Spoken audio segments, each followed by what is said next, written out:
Welcome back to another episode of Raising the Bar, TKJ podcast. In this episode, we've got Dr. Calvin Ward. How are you, sir? I am good. How are you? Oh, fantastic. Well, man, I appreciate you taking the time to do this interview. We're on location, so it's kind of an exciting time for you. I know we're moving into holidays and want to talk about your business and what you do. So, give us an idea. What inspired you to start your business within this field? What inspired me to start my business in this field? Well, of course, my field is health and wellness and massage therapy. I carved out a niche in luxury massage therapy. And what inspired me was seeing the community and seeing how stressed people were.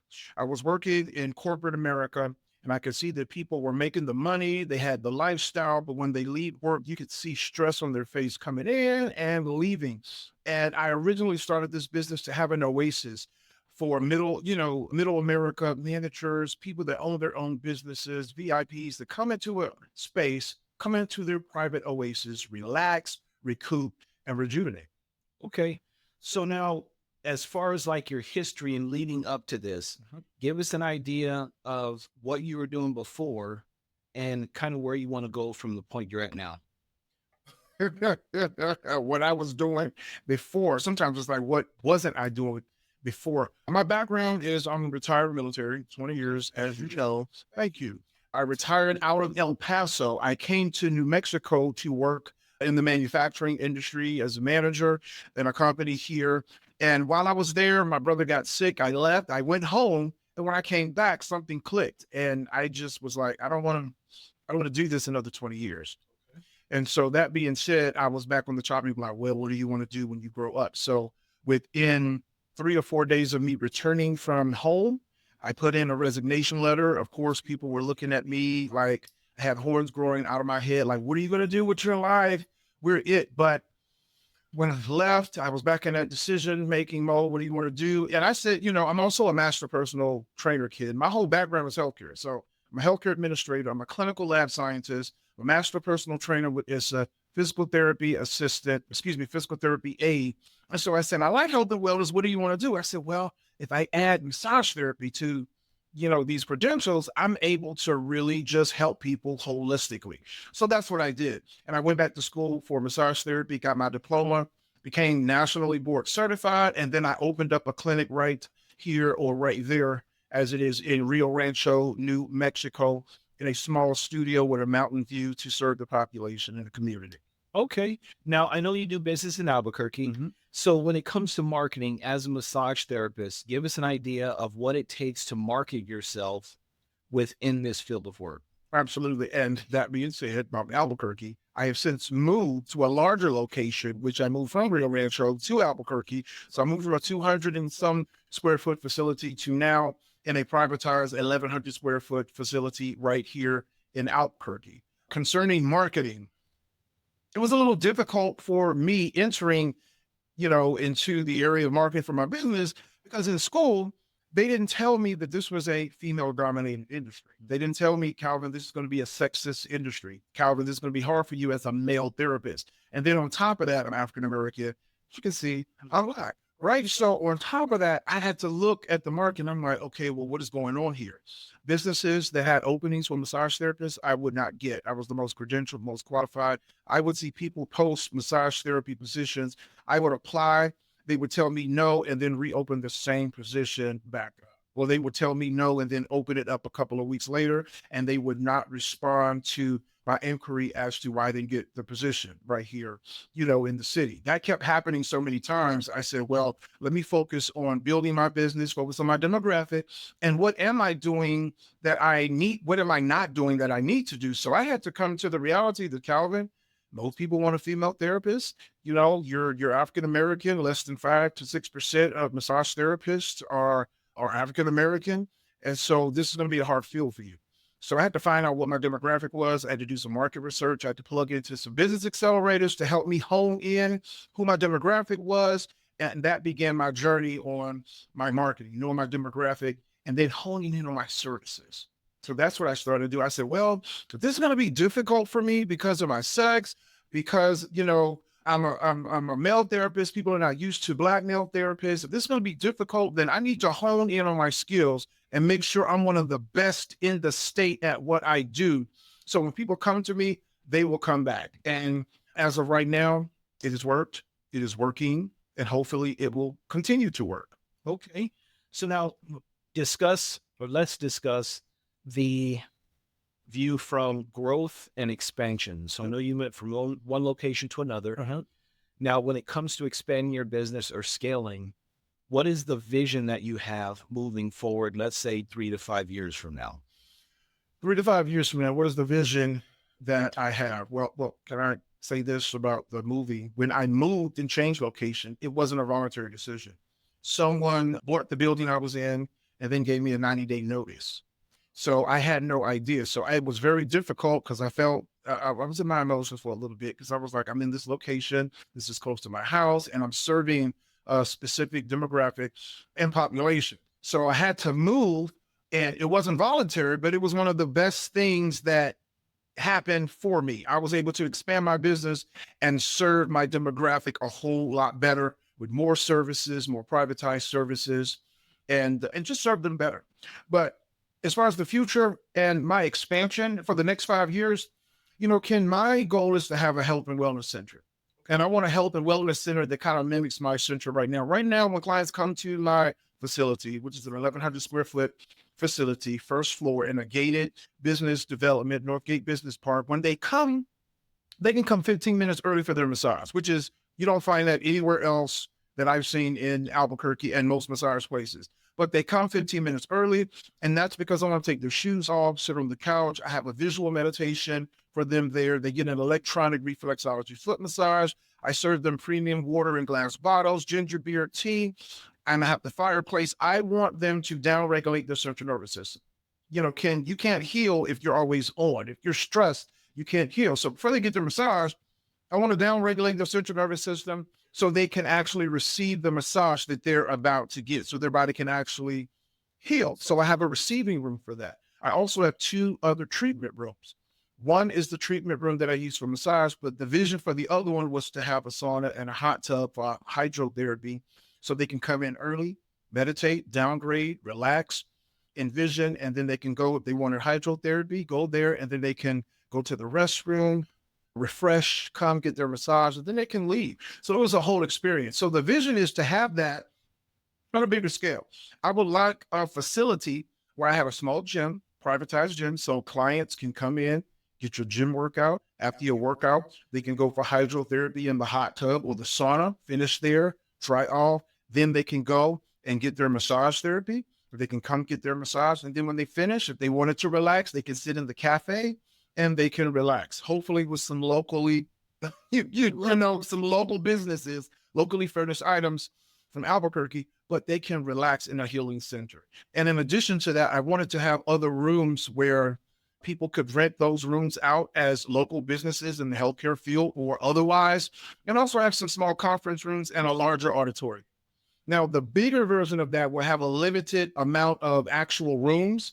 So let's say, Ken, let's say you're doing this conference and you're bringing in your speakers. Well, with our rooms that we have, it's like a little refreshing. It's almost like having their own, what's the word? When you leave and you go out, retreat, like having their own retreat. So you bring in your speakers, you keep them here, private area. They have their own privatized retreat that they could just go get their services done, go back with their refresh for the conference. So that is the whole vision of a health and wellness center that I want to have right here in Albuquerque.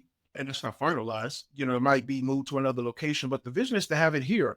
I don't think you should have to travel all the time to get refreshed. A couple should be able to, be right here in the city. I'm going to go to the health and wellness center, get refreshed, and then, come back home. But that's the one vision. All right, I love that. Now let's talk about business ownership. Give us an idea of how you feel and your thoughts on the mindset of an entrepreneur or a business owner. What does that look like to you, and how have you been able to develop that over time?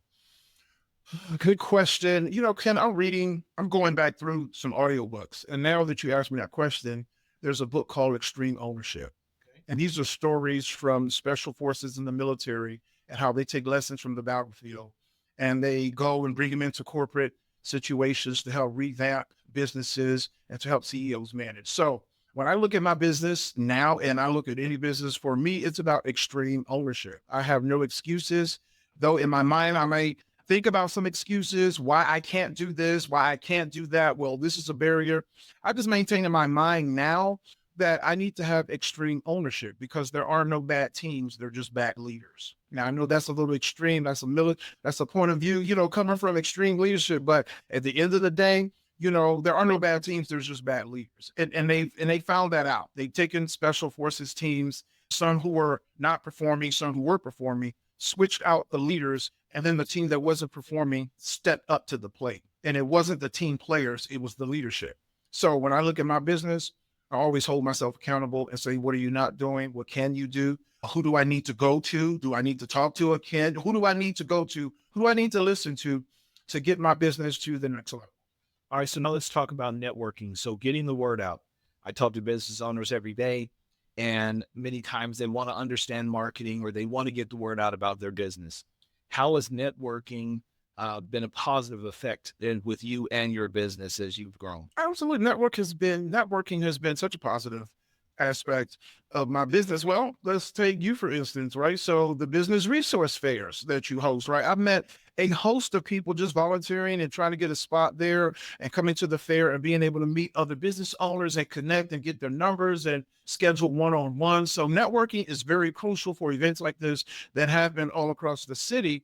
And also I have to tell myself to do the follow-up because, until they say money is in the follow-up, right? So a lot of the times we don't do the follow-up. So I go to these networking events and again, extreme ownership. I'm telling myself, you want the business, you want the money, you need to do the work. So I have to follow up. So I have to have systems in place and remind myself I need to do these things. So it's very important. If I am doing those activities I need to be doing in conjunction with the networking, then yes, it is super important. And I also look at it as giving back, right? All the skill sets that I have amassed over the years. When I'm networking, I'm able to help somebody else. Okay, now tell us about when it comes to understanding money. Give us one lesson that you've learned about money as a business owner that you believe is not taught in school. How dare you ask me such a loaded question? One thing about money that I believe they not taught in school.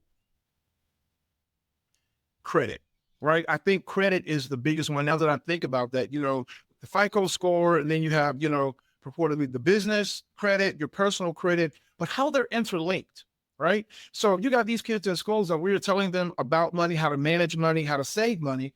But in any business course, if we're emphasizing, yes, if you want to start a business, you need to manage your money properly, but your credit score is a huge part of that as far as getting the money necessary to do what you need to do in your business or to have that money on the card to be for logistics or whatever you need to use it for. It's huge. And I think that makes a difference. And I'll give you a practical situation. If we were teaching youth this in school, then when they got older, let's say someone died and they were left a life insurance policy. They now know what to do with that money. It's not money to just go out and spend. If I taught them how to save, how to invest, and taught them some principles about business and taught them how to be disciplined, they can use money, as most of the wealthy do, to create, what's the word I want to use, generational wealth for their families. If they could use it right, put it in the right investment tool, and they knew what to do with it. So I think credit is a huge principle that needs to be emphasized that is not taught and how important it is in the market, especially when you want to do business. Personal and, business owner. All right, now lessons learned over time as entrepreneurs, as business owners, we learn lessons and we get advice from different people, different angles.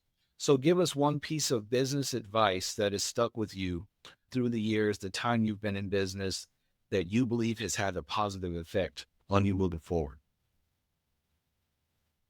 I say, don't be prideful. I'm dealing with a situation, right? I'm like, don't be prideful as a business. So if I find there's an area in my business that I don't know what the heck I'm doing and that I need help, I need to go find me somebody. If I need to go find a Ken, if I need to go, find a business accelerator, I need to go find someone. And not only do I need to find them, I need to listen to what they have to say. And if I'm saying I'm going to trust them, I need to listen. And I need to make the changes in my business that are necessary to move forward. Because I think pride, when you think something. Now, everybody has their field and their industry, right, that they are in. So when I meet people, and I'm not a physicist, right? I was having a conversation with a physicist a couple months ago. I'm not a physicist, so I'm listening. I'm like, okay. And if I chimed in, I'm like, well, this is what I heard here, or this is what I read. I'm still giving them the leeway to give me some correct, because this is what I've heard and read, is not what I know. That's their expertise. So when my pride is low and I'm open, I can listen to people, I can be influenced by people, and I can make the changes that are necessary to move forward. I can't continue to say, I want to scale, I want to do this, I want to do that. And I'm surrounded by people that tell me what to do, but I'm not moving forward. Okay. I don't want to listen, or I'm not hearing it. So I would say get pride out of the way, and it would allow you to analyze your business, and it actually will allow you to see the areas in your business where you need help. So you can build it. You can't, and that's connected to vision. Everyone says, I have vision for my business, and I can see my vision is going well. When my business is going and I have vision, well, vision may be a form of forecasting, but can you see where you're not at right now and why you're not there? I need to know why I'm not there now, so I can prepare for the way ahead. I would say pride. So now, along the lines of vision, how has faith played a role while you've been on this entrepreneurial journey? Faith has played a great role, right? I am an ordained minister as well. I just take that with me wherever I go, but you don't have to be of a specific religion. Like, your faith is your faith. If you don't believe in yourself, how can you believe in your vision? So if you believe in yourself, then you can believe in your vision, and you have to believe in you when no one else can see your vision, right? So I think faith is a huge part of this. And Ken, I don't know if you know, I think I told you I had COVID and pneumonia and almost died here a few years ago in New Mexico. I didn't know anybody here. I was all by myself. So when I am saying believe in something, I'm saying you have to believe in something when nobody's on your side, no one can see your vision, no money, no resources, no anything. Faith is huge, because if you say you saw something and you say you saw what this could be, where this is going, this is the vision for my business. The vision wasn't given to everybody that's giving you input. The vision was given to you. The vision wasn't given to your mom, your dad, your wife, your son. It was given to you. So you're the one that has to take it, run with it, work it out. So I think faith is huge, especially when you hit hard times or economic times, or, you know, situations hit your business. It makes you rethink. Okay. I always like to tell people the calling was not a conference call. It was a direct call to you. So it was not a conference call. That was a direct call. Well, Doc, I appreciate you taking the time. So tell us how we can get a hold of you. How can people find you? Maybe come talk to you, see your facility, hire you, those tense individuals that need help with their anxiety. So I am located at 7804 Pan American Freeway in Northgate Business Park, right beside Ashley. So it's right by the highway, easy to get to. The website is www.concierge massage spa, CONCIERGE massagespa.com. You can go there, you can schedule an appointment, or you can call or text me at 505-305-5615. You can call and text to schedule. I do corporate massages, I do chair massages, I do deep tissue, I do Ayurvedic, and I do couples as well, right? So it's almost like a massage where they can pick the services they need. You can buy gift certificates for birthday, for Mother's Day. The holidays are coming up. So I'm selling my annual packages. So I have clients, you buy an annual package. So you get 12 massages, but you only pay for 11. And then those are your 12 massages. You can give them away. You can give them to relatives that are coming in for town. You can do whatever you want to do with those. Just communicate with me and make it happen. And are you on social media? I am on social media. I am on Instagram, I'm on Facebook, Twitter, and LinkedIn. How can we find you on social media? You can find me on social media by looking up the Concierge Masseur on Instagram, or Concierge Massage Spot on Instagram. And my Instagram is connected to everything else. Also, you can look up Concierge Health and Wellness Massage Spa on Facebook and also on YouTube. So I have videos on YouTube, because I think it's key that people see how you operate and what you do. Well, there you have it. If you're feeling anxious, you're tense, your muscles are tense, this is the guy you need to go see. Once again, Doc, I appreciate you stopping by. Tell us everything that you do. So, and much success and many blessings to you as you move forward. I receive it. Thank you.